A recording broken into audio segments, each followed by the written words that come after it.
The idea behind this petrochemical conference was to bring in people from the industry, local investors, potential foreign investors, and most importantly, the policymakers, and to look at some of the data that we have available about the sector itself and the immense potential that it offers to solve some of Pakistan's most pressing issues.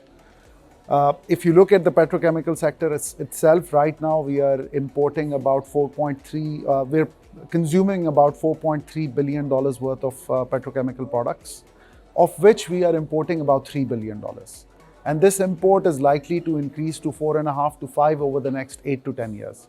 And as you've been covering the economy quite regularly, you would know that Pakistan's biggest issue is its trade deficit and its current account deficit, and that's why solving for that, we keep running to the IMF every 8 to 10 years, but we've not been able to find the cure for it at its very core, which will only happen if we are able to reduce our imports by starting a wave of industrialization, and obviously eventually leading to increasing our export, not only in this sector, but in multiple other sectors. Petrochemical sector offers a very good opportunity. Why? Because Pakistan's demand for a lot of products has now reached a level where you can actually set up world-scale plants so that they're more economically viable.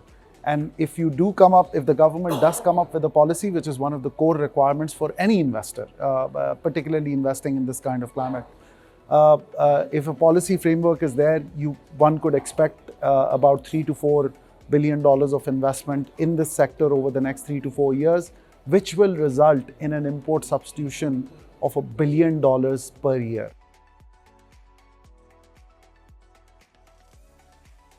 So the petrochemical policy will have a number of aspects in it. It will have financial elements, which will cover tariff protection for a certain period of time, taxation policies, which are going to be very necessary, and then obviously touching upon core areas of infrastructure, whether it's in shape of water supply, gas supply, electricity supply, land availability, so on and so forth, for these investments to actually get executed. The reason why a policy framework is required is because these investments are very large in size, and hence they need to transcend elections, government changes, annual budgeting, and so on and so forth. They need to have a horizon of 15 to 20 years.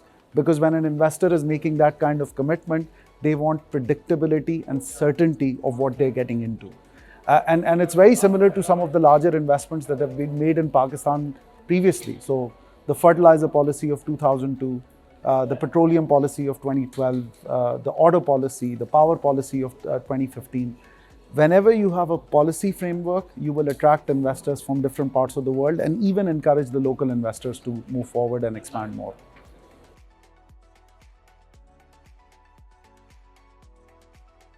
We have, Ji, and we fund, and this is a view that I will give from Engro, not necessarily the industry, because other members can have their own views.